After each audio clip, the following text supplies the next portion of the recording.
હવે મને શું ખબર અંકલ કે એ ડોબો આટલો દોડતો થઈ જશે. અને મેં એની સાથે ખાનગીમાં વાત થોડી કરી હતી. તમારી સામે તમારી પરવાનગી લઈને વાત કરી હતી ને. ત્યારે તો તમે મને શાબાશી આપતા હતા અને હવે જ્યારે દાવ ઊંધો પડ્યો ત્યારે મને બ્લેમ કરો છો. એ હું કઈ નથી જાણતો. મને મોહન એન્ડ ડોટર્સની દુકાન ખાલી જોઈએ એટલે જોઈએ, કોઈ પણ હિસાબે.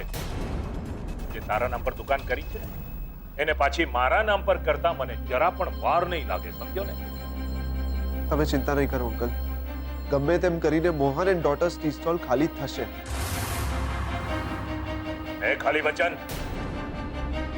મને મોહન ભટ્ટના ઘરની નાનામાં નાની રજે રજની માહિતી જોઈએ, વઘારથી લઈને વકરા સુધીની, નહીતર. સમજાઈ ગયો. સારું છે. રૂપેશ અને સેજલના લગ્ન તો હું કોઈ કાળે નહીં થવા દઉં, એટલે નહીં જ થવા દઉં.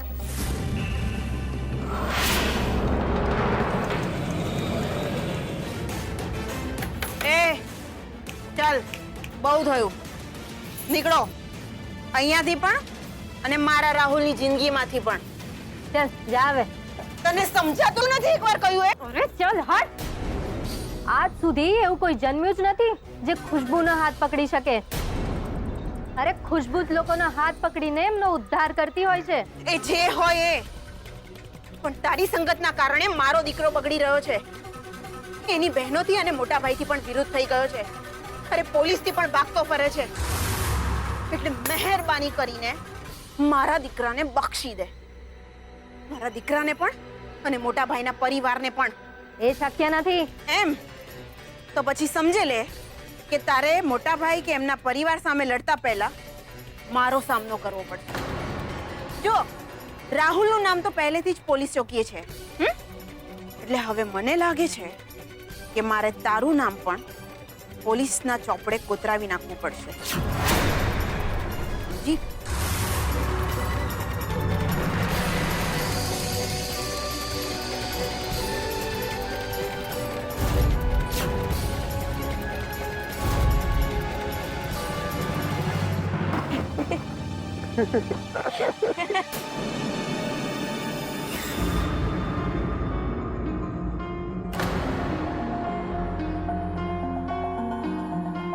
જો બીજલ, દોસ્તી દોસ્તીની બાજુ અને બિઝનેસ બિઝનેસની બાજુ. બાકી હું તને શું કહેતો હતો?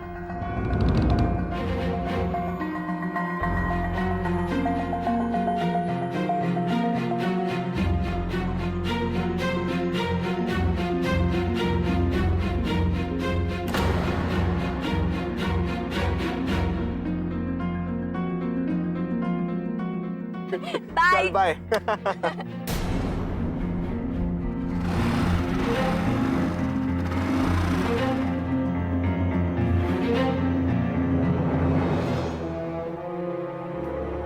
એક મિનિટ બીજલ, અહીંયા જ ઊભી રહેજે. મને એમ કે આ બધું શું હતું? તને ખબર છે ને ઉત્કર્ષ દુશ્મન પાર્ટી છે, તો પછી તારે એની સાથે આમ હસી બોલીને વાત કરવાની શું જરૂર હતી? દુશ્મન પાર્ટી તો નીરવ પણ છે ને કિંજલ, પણ તને એમાં તો કોઈ વાંધો નથી દેખાતો. બીજલબેન, ઉત્કર્ષભાઈ અને નીરવભાઈમાં ફરક છે. એવું તને લાગે છે ગુલાબ? બાકી ગઈકાલ સુધી તો મારી લાઈફમાં શું ચાલી રહ્યું છે, હું શું કરી રહી છું, એમાં તો કોઈને રસ નહોતો. અને આજે મેં અચાનકથી ઉત્કર્ષ સાથે થોડુંક હસી બોલીશું લીધું એટલે ચાલુ. કિંજલ, તને ખબર પણ છે પેલી સ્વાતિને સ્પોન્સર મળી ગયા છે. મોંઘા મોંઘા ડ્રિંક્સ પીવે જેથી કરીને રમવાનો સ્ટેમિના આવે.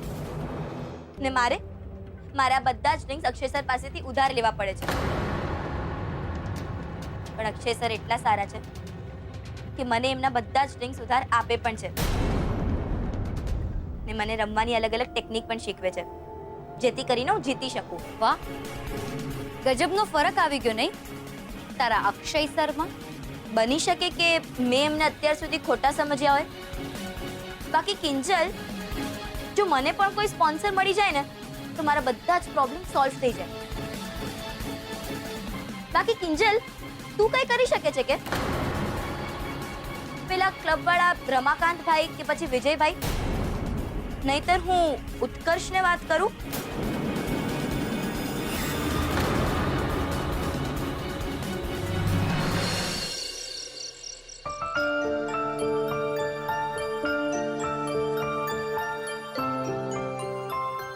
કિંજલ હજી સુધી આવી કેમ નહીં?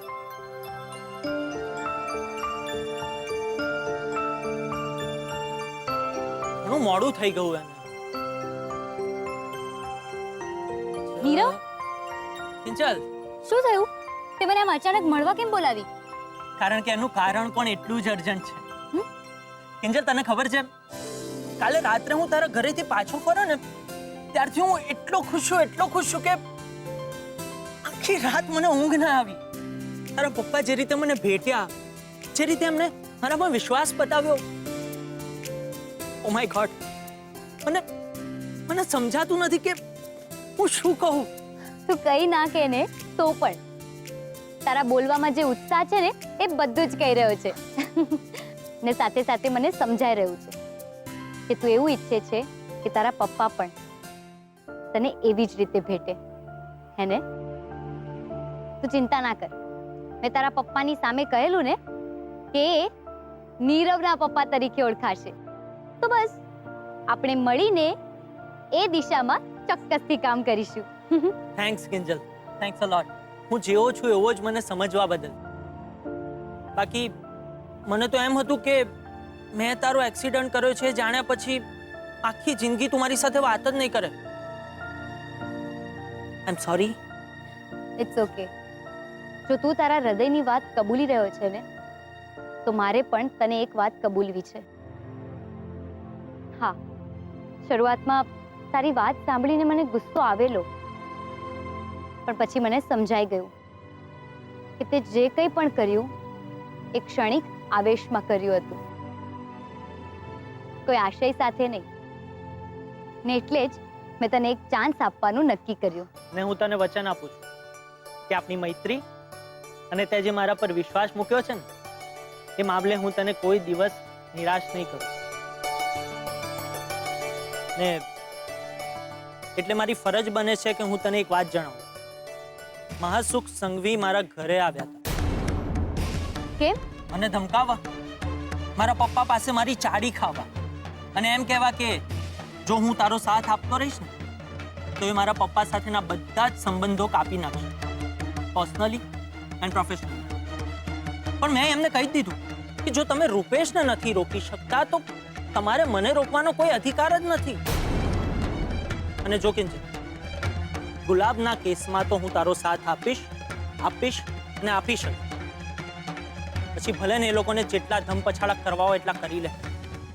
નીરવ સાચું કહી રહ્યો છે. માસુક અંકલ જેટલા દેખાય છે એના કરતા વધુ ગણતરીબાજ છે. સેજલે જ્યારે ઇન્સ્પેક્ટરની સામે માસુક અંકલનું નામ લીધું તો મને લાગ્યું કે ત્યાં નકામી આગને હવા દેવી, પણ હવે લાગે છે આગ તો ઓલરેડી માસુક અંકલ લગાવી ચૂક્યા છે. મારે તો બસ ફૂંકી ફૂંકીને પગ માંડવાના છે. શું વિચારી રહી છે કિંજલ? નવું કોઈ શાસ્ત્ર પુરાણ કે શિક્ષા પુરાણ? ના, આપણું મૈત્રી પુરાણ.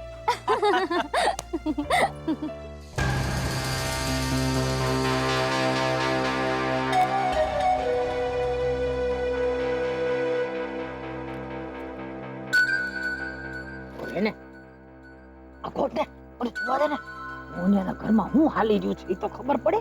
અરે મારે પણ તો અપડેટ આપવાની છે માસુક અંકલને. તમે હટો. જરાય નહીં, તું હટ. તમે હટો. રાહુલ જોવા દે ને કહું છું. તો કમરમાં કહું છું ને મારીશ તને. હું નથી મારતો.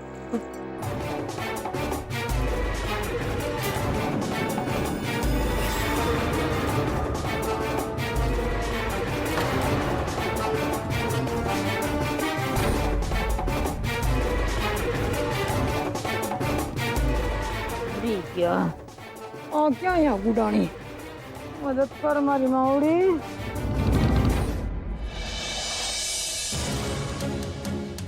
માવડી શું કામ? હું છું ને જીવતી જાગતી કિંજલ. બોલો, શું મદદ જોઈએ છે?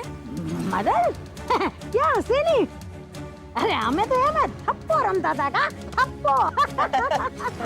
આમ જ. બા, મને ખબર છે તમારું આ આમ જ. તમારે એ જાણવું છે ને કે અંદર ઘરમાં શું ચાલી રહ્યું છે? અરે હું જણાવું ને. સાંભળો, કાન ખોલીને સાંભળજો. હા, પહેલા તો ગુલાબ પાછો આવી ગયો, અને એ પણ હેમખેમ.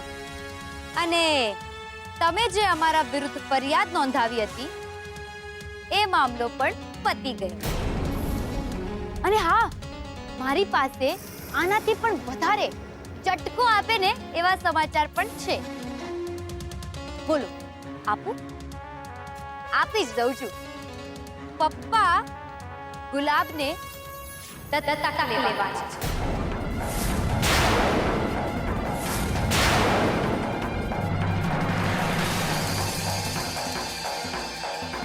અરે જા જા દત્તક વાળી. એ મોહનિયો ગલબાને શેનો દત્તક લે?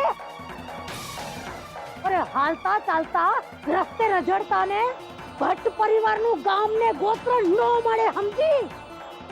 હાલી નીકળ્યા છે હંધાય. પણ વાત એમ છે ને કે બહુ મોડું થઈ ગયું છે. એટલે જો તમારે કોઈ ખુલાસા કરવા હોય, ચર્ચા કરવી હોય તો અંદર ઘરમાં જઈને પપ્પા સાથે વાત કરવી પડે. બોલો, ઘરમાં પગ મૂકશો? જોઈ લઈશ એકલી, તને તો હું જોઈ લઈશ. તને, તારા બાપને અને તમને હંધાઈને હું જોઈ લઈશ. ભલે કનુડા. અરે બા, ક્યાં ક્યાં જઈ રહ્યા છો? પપ્પા તો અહીંયા છે ઘરમાં.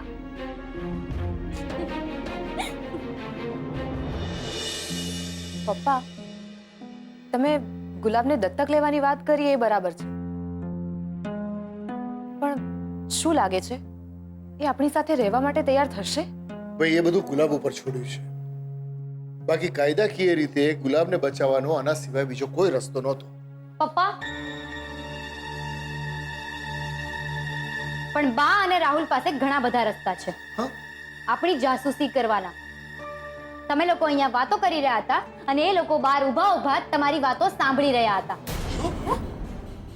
બાપ રે, આ બા તો દિવસે દિવસે વધુ ખતરનાક થતા જાય છે. નહીં તો શું, આ ઘરમાં આવવાની ના કહી દીધી એટલે બહાર ઊભા રહીને વાત સાંભળવા લાગ્યા. જાસૂસી ધર્મ કોઈ પણ રીતે અભડાવવો ના જોઈએ એમનો. હું તો કહું છું આ લોકોની ખરેખર પોલીસમાં કમ્પ્લેન કરી દેવી જોઈએ. રેવા દો ને સેજલ દીદી, પાછો ઓલો શર્મા જ આવશે. હવે શર્મા હોય કે વર્મા, કોઈક લોકો હોય ને આમ કૂતરાની પૂંછડી જેવા હોય, વાંકા તે વાંકા. પણ એ બધું જવા દો, મારે તમને અત્યારે એક બહુ મહત્વની વાત કરવી છે. મને આજે નીરવ મળેલો અને એને મને શું કહ્યું ખબર છે?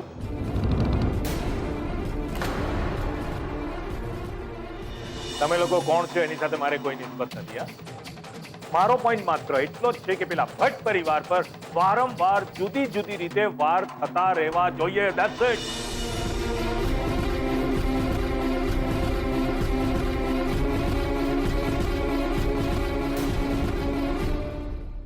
ઓહ, હવે તાળો મળ્યો કે પપ્પાજીએ આ બંગલો મારા નામ પર શું કામ રહેવા દીધો. મહાસુક અંકલને શરમ આવી જોવે. એ પોતાના જ ઘરની વહુને આમ પોલીસ સ્ટેશનના આટા ફેરા કરાવે છે. એ જે પણ હોય, પણ માસુકભાઈને ખબર ન પડવી જોઈએ કે એનો પ્લાન, એનો આશય આપણને ખબર છે.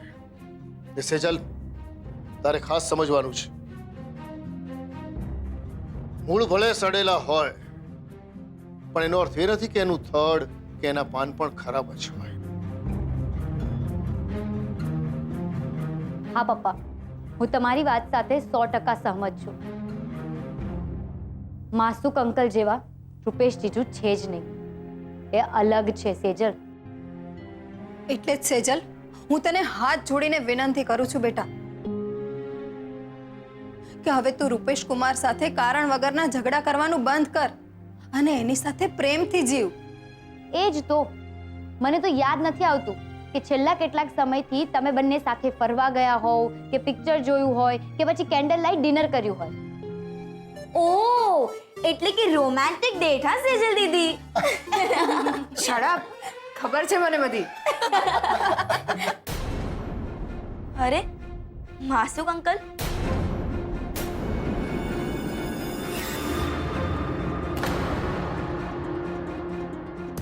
તમને લોકોને વાંધો ન હોય તો મને પણ તમારા બધાની સાથે હસવું ગમશે. પણ હા કહીને તને શું થયું? અંદર આવું કે નહીં? ભાઈ હું તો આવી જ જાઉં છું. ભાઈ આપણા માણસોની મરજીની રાહ થોડી જોવાની હોય. હે શું કહો છો મોહનભાઈ? અભિનંદન અભિનંદન. અરે ભાઈ ખૂબ ખૂબ અભિનંદન. નાટક જો તારા સસરાના. ખબર છે બહુ મન થાય છે કે એમના નાટક પર પડદો પાડી દઉં, પણ પપ્પા જો ને હા જ નથી પાડતા. અભિનંદન? શેના અભિનંદન? જણાવું છું. મને લાગે છે કે મારું અહીંયા આવ્યો તમને લોકોને ગમ્યું નથી. અરે હોય કઈ માસુકભાઈ, આ તો તમે અમને કહીને આવ્યા હોત અથવા પદ્માબેનને સાથે લઈને આવ્યા હોત તો વાતચીત કરવાની મજા આવત અને અમને તમારી આગતા સ્વાગતા કરવાનો સરખો મોકો પણ મળત. ભાઈ આગતા સ્વાગતા કરજો ને, મન ભરીને આગતા સ્વાગતા કરજો લગ્નના દિવસે. હા બધું તમારે તો કરવાનું છે. અમે તો બંધ બટને આવીને ઉભા રહી જઈશું. હા લગ્નના માંડવે તો તમારે તો કરવાનું છે. અમે પહોંચી જઈશું અમારી દીકરી સેજલને અમારે ઘરે લેવા. એ બધું તો વ્યવહાર છે માસુકભાઈ, પણ મને હજી એ સમજાયું નહીં કે તમે અભિનંદન શું કામ કહ્યું? અભિનંદન એટલા માટે કે હું અત્યારે એક એવા સમાચારની રજૂઆત તમારી સામે કરવાનો છું કે સાંભળીને તમારા બધાના મોં ખુલ્લા રહી જશે. મોહનભાઈ, હું રૂપેશ અને સેજલના લગ્નનું મુહૂર્ત કઢાવીને આવ્યો છું.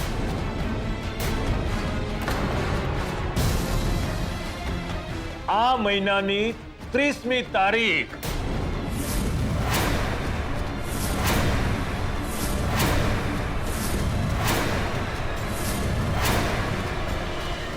તીર બરાબર નિશાન પર લાગ્યું છે.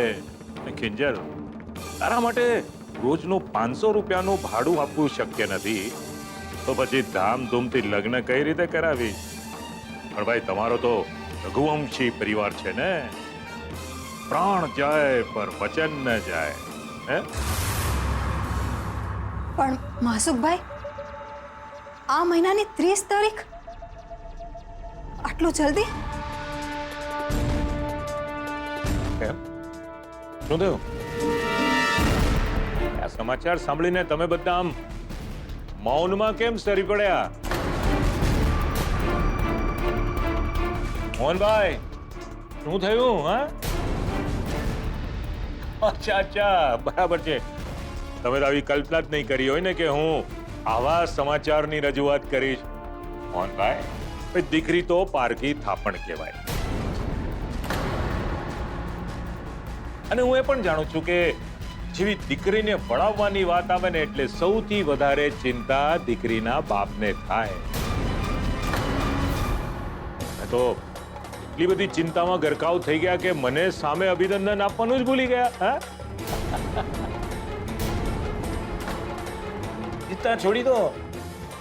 અરે હવે તો પેલા ઇવેન્ટ કંપનીઓ નીકળી છે ને, પૈસા આપવાના. શું કહેવાય? વેડિંગ પ્લાનર ને. બસ એ લોકો બધું સંભાળી લેશે ને આપણે નિરાંતે છોકરાઓના લગ્ન માણવાના. હા મેં સાચું કહું, મેં તો સેમ્પલની કંકોત્રી છપાવવા આપી પણ દીધી છે.